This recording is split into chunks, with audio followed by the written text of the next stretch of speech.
اور وہ اس کو کہتے ہیں ہم لائن آف کنٹرول. پہلے وہ سیز فائر لائن ہوا کرتی تھی, اس کی لینگتھ ہے تقریباً 560 کلومیٹرز.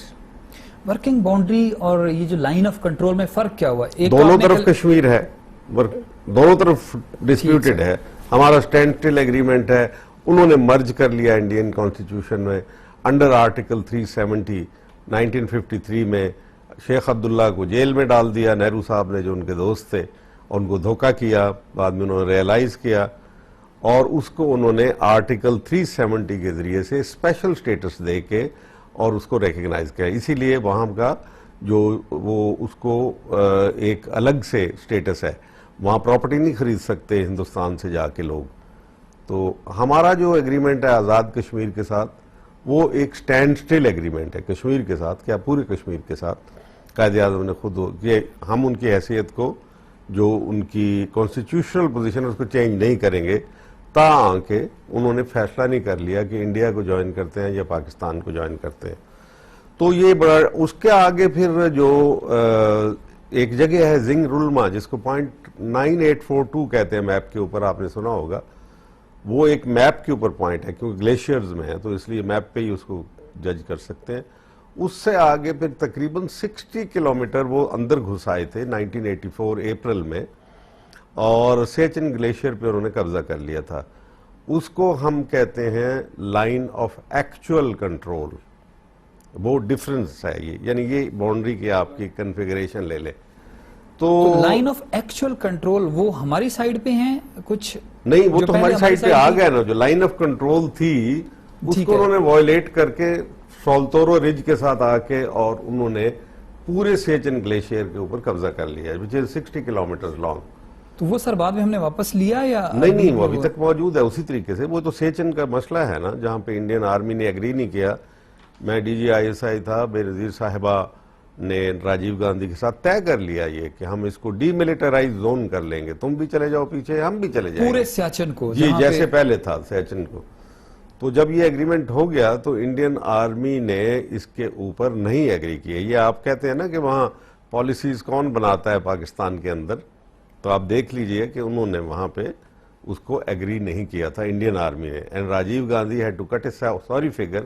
بے نظیر کو کہنا پڑا کہ میری فوج نہیں مانتی, تو وہ معاملہ وہیں ٹھپ ہو گیا. اور آج یہ کہنا کہ پاکستان میں پالیسیز کوئی اور بناتا ہے تو ایکچول تو کچھ اور ہے, وہاں پہ ایسا ہوتا ہے. امریکہ میں کون بناتا ہے پالیسیز؟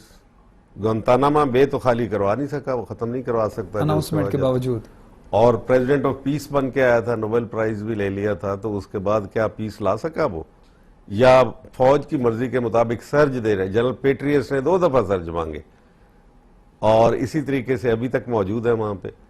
یہ کہیں بھی دنیا بھر میں نہیں ہوتا کہ لانگ ٹرم پالیسیز جو ہیں وہ سیاستدان بنانے بیٹھ جائیں. ان پٹ ان کو کم از کم, اگر سیاستدان بہت ہی زیرک ہے اور سمجھدار ہے تو فوج کو ساتھ لے کے چلتا ہے. مثلا چائنا کے اندر لیکن بنائے ڈیفینس اس طرح کی پالیسیز آپ کہتے ہیں, جو اسٹریٹجک پالیسیز ہوتی ہیں, جو لانگ ٹرم اسٹریٹجک پالیسیز ہوتی ہیں, وہ اس طریقے سے ہوتی ہیں جیسے آپ ایک آم کا پودا لگاتے ہیں اور پھر جا کے وہ درخت جو ہے پھل دیتا ہے. جب پھل دیتا ہے تو اس کی امید پہ آپ لگاتے ہیں.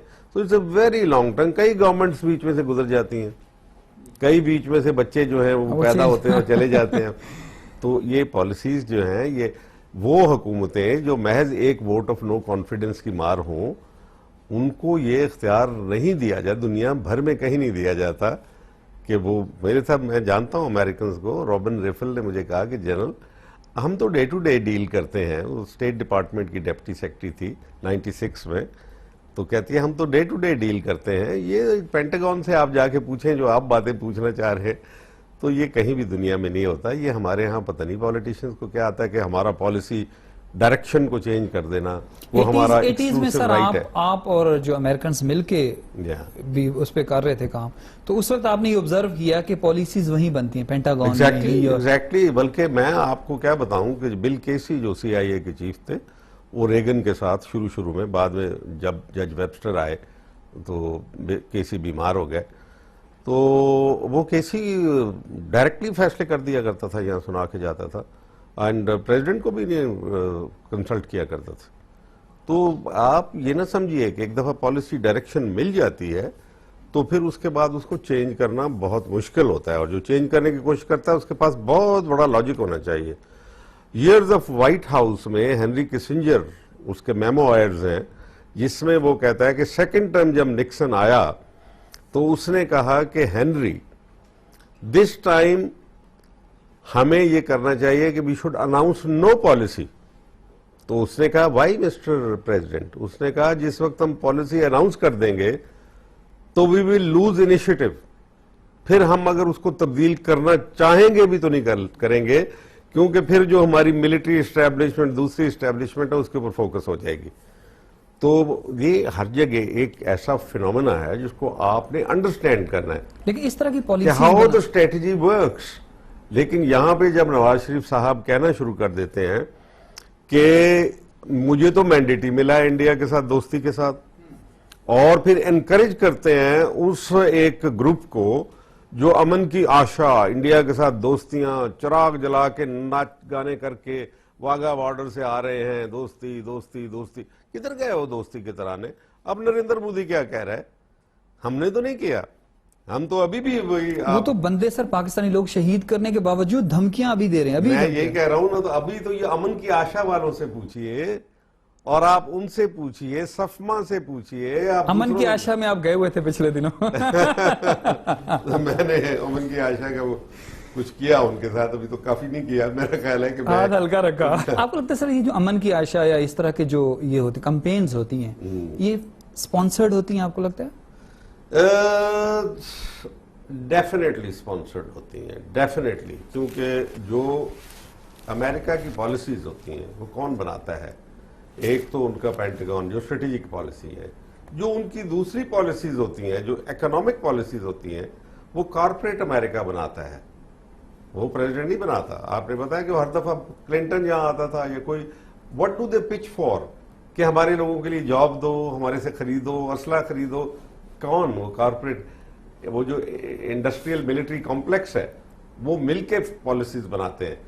اب جو صورتحال ہے یہ میں اس کے اوپر آتا ہوں because it's very relevant today, کہ اب نریندر مودی صاحب آ گئے، ان کی پالیسیز ان کو کس نے جتوایا؟